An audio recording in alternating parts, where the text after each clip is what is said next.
नमस्कार। अभी हाल ही में अमेरिका ने वेनेजुएला पर आक्रमण कर वहां के राष्ट्रपति को बंदी बना लिया। अमेरिका ने जो किया उसकी चर्चा पूरी दुनिया में है। इस घटना का शेष विश्व व भारत पर क्या प्रभाव पड़ सकता है, आज हम इसी पर चर्चा करेंगे। सर्वप्रथम हमें यह जानना होगा कि अमेरिका ने ऐसा किया क्यों। शांति के लिए नोबेल की मांग करने वाले अमेरिका के राष्ट्रपति ट्रंप ने ऐसा क्यों किया, यह भी जानना जरूरी है। अमेरिका ने वेनेजुएला पर ड्रग तस्करी का आरोप लगाया है, लेकिन क्या केवल यही सत्य है? इस तथ्य को समझने के लिए पहले हमें अमेरिका को समझना होगा। किसी समय यह कहा जाता था कि ब्रिटेन का सूर्य कभी अस्त नहीं होता। सिकंदर के समय से ही यूरोप के लोग साम्राज्य विस्तारवादी नीति रखते थे। इसी कड़ी में ब्रिटेन ने लगभग पूरे विश्व पर शासन किया। 1776 में अमेरिका ने ब्रिटिशों के विरुद्ध विद्रोह किया और 1783 में अमेरिका स्वतंत्र हुआ।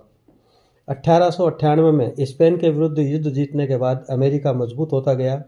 वह 1919 में प्रथम विश्व युद्ध के बाद शक्तिशाली राष्ट्र के रूप में पहचान बनाई। द्वितीय विश्व युद्ध की समाप्ति 1945 में हुई। तब तक अमेरिका एक महाशक्ति की पहचान बना चुका था। इस समय तक सोवियत संघ व अमेरिका भी एक ही साथ थे, लेकिन अमेरिका इससे पूर्व ही अपने इरादे जाहिर कर चुका था। अमेरिका समझ चुका था कि शक्ति के दो ही स्रोत हैं, फ्यूल व इंडस्ट्री, अर्थात तेल व उद्योग। इसलिए उसने द्वितीय विश्व युद्ध में हिरोशिमा व नागासाकी पर बम गिराए, क्योंकि जापान औद्योगिक क्षेत्र में बहुत आगे था। ब्रिटेन के उलट अमेरिका की नीति है कि किसी भी देश पर शासन न कर वहां पर कठपुतली सरकार बनाई जाए जो अमेरिकी हितों का ख्याल रखे। अब अमेरिका सामने एक ही प्रतिद्वंदी था, सोवियत संघ। अमेरिका ने बहुत ही सावधानी से अपना कार्य जारी रखा और इसका प्रभाव पूरे विश्व ने शीत युद्ध के रूप में देखा। अमेरिका की चालों में फंसकर सोवियत संघ ने सुधारवादी कार्यक्रम शुरू किए, जिनका दुरुपयोग वहां की जनता ने किया। इसी समय सोवियत संघ अफगानिस्तान में फंस गया। वह आर्थिक रूप से कमजोर तथा सामरिक रूप से असफल होकर वापस लौटा और 1991 में सोवियत संघ का विघटन हुआ। इसके साथ ही अमेरिका का उदय वैश्विक महाशक्ति के रूप में हुआ। लेकिन इसके पूर्व ही अमेरिका की चालों में कुवैत फंस चुका था तथा उसने अमेरिका से संधि कर ली। वह कुवैत में तेल का दोहन अमेरिका ने शुरू कर दिया। इराक व कुवैत के तेल के कुओं का स्रोत एक ही था, परंतु अमेरिका व कुवैत की संधि के कारण कुवैत में तेल दोहन अधिक होने लगा। अपने राष्ट्रीय हितों का नुकसान देखकर इराक ने कुवैत पर हमला किया और इस बात का लाभ उठाकर अमेरिका ने इराक पर आक्रमण कर दिया। इस प्रकार अमेरिका ने तेल के क्षेत्र में अपना कब्जा जमाना शुरू कर दिया। औद्योगिक क्षेत्र में तो अमेरिका आगे हो ही चुका था। 21वीं सदी के प्रारंभ में ही रूस की समृद्धि और चीन की औद्योगिक क्षमता अमेरिका की आंखों में खटकने लगी। अमेरिका की नज़रें तेल व उद्योग पर थी, अतः उसने चाइना व रूस के विरुद्ध षड्यंत्र शुरू किए। दुनिया के पहले 3 उद्योगपतियों में अमेरिका का ही नाम हो, यह अमेरिका की सोच है। इसलिए उसने चाइना के विरुद्ध षड्यंत्र शुरू किए व रूस के सामने यूक्रेन को खड़ा करना शुरू किया। अपनी इन्हीं नीतियों के अंतर्गत उसने यूक्रेन में एक स्टेज कलाकार को आगे बढ़ाया और उसे यूक्रेन का राष्ट्रपति बनवाया। नाटो का लालच देकर यूक्रेन को सब्जबाग दिखाए। इराक की तरह ही रूस ने भी राष्ट्रीय हितों को ध्यान में रखकर यूक्रेन पर आक्रमण कर दिया। वह युद्ध में उलझ गया। लेकिन इससे पूर्व ही भारत में सत्ता परिवर्तन के साथ ही भारत भी अमेरिका के लिए चिंता का विषय हो गया। भारत के पड़ोसी देश सार्क के बैनर तले भारत के समीप होने शुरू हो गए। वहीं पाकिस्तान में भी इमरान खान के नेतृत्व में अमेरिका का विरोध शुरू कर दिया गया।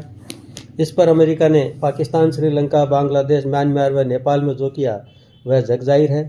भारत में भी किसान आंदोलन, सीएए, एनआरसी आदि मुद्दों पर अमेरिकी डीप फेक की संलिप्तता के आरोप लगते रहे हैं। भारत के उद्योगपति अडानी के आईपीओ के विरुद्ध भी ऐसा ही षड्यंत्र किया गया, क्योंकि किसी दूसरे देश के उद्योगपति को अमेरिका आगे बढ़ता नहीं देख सकता है।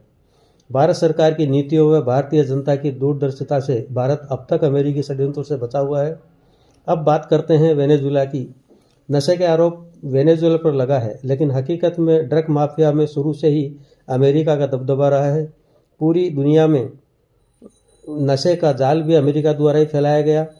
वेनेजुएला में तेल व सोने के भंडार हैं तथा सरकारी नीतियों से वहाँ के लोग मुफ्तखोर हो गए व नशे के आदी हो गए। वेनेजुएला का सुरक्षा तंत्र काफ़ी मजबूत है, लेकिन वहाँ के राष्ट्रपति का पत्नी सहित अपहरण होना और एक गोली भी नहीं चलना कुछ अलग ही संकेत दे रहा है।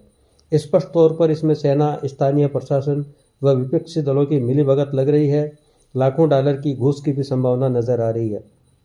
अब ईरान में भी यही हालात दिखाई दे रहे हैं व ट्रंप के बयान ईरान की जनता को उकसाते दिखाई दे रहे हैं। ट्रंप ही ऐसा कर रहे हैं ऐसा नहीं है। अमेरिका में राष्ट्रपति कोई भी हो, अमेरिका ऐसा ही करता रहेगा। अमेरिका में एक अलग सिस्टम है जो अमेरिकी हितों के लिए प्रतिबद्ध है। इस सिस्टम को चला रहे लोग जो निर्णय लेते हैं उसे अमेरिकी राष्ट्रपति को मानना ही होता है। कई अंतर्राष्ट्रीय पुरस्कारों जैसे नोबेल शांति, नोबेल अर्थशास्त्र, पुलित्जर, बुकर, विश्व सुंदरी आदि पुरस्कारों में भी अमेरिका का ही डीप फेक का काम करता नजर आता है, क्योंकि इन पुरस्कारों के अधिकांश विजेता अमेरिकी हितों के लिए ही काम करते नजर आते हैं। बांग्लादेश व वेनेजुएला इसका ताज़ा उदाहरण है। जब भारतीय संदर्भ की बात करें तो अमेरिका तो आतरी ये सब करेगा ही। जब डीप फेक से कुछ हासिल नहीं हुआ तो अमेरिका अब टैरिफ वार पर उतर आया है, बहाना है रूस से तेल खरीद। यह काम तो भारत जो बाइडेन के समय से कर रहा है। इसका अर्थ है कि अमेरिका की समस्या यह नहीं है। यदि ट्रंप को इससे समस्या होती तो राष्ट्रपति बनते ही पहला काम यही करते, लेकिन अमेरिका की समस्या दूसरी है। रूस, भारत व ब्राज़ील द्वारा अमेरिकी डॉलर का बहिष्कार मूल कारण है और अब चीन भी इसमें सम्मिलित हो गया है। इसके दूरगामी परिणामों को समझकर ही अमेरिका बौखलाया हुआ है। लेकिन अमेरिका यह भूल गया है कि यदि भारत के लोगों ने केवल अमेजन से खरीदारी बंद कर दी तो साल भर में अमेरिका घुटनों पर आ जाएगा। भारत की सरकार, भारत के विपक्षी दल व भारत की जनता को राष्ट्र को सर्वोपरि रखते हुए इन षड्यंत्रों से बचना होगा, क्योंकि यदि राष्ट्र सुरक्षित है तो सब कुछ स्वतः ही ठीक रहेगा। आपके सुझाव हमारे लिए महत्वपूर्ण हैं, अतः कमेंट, शेयर व लाइक व सब्सक्राइब करना न भूलें। नमस्कार।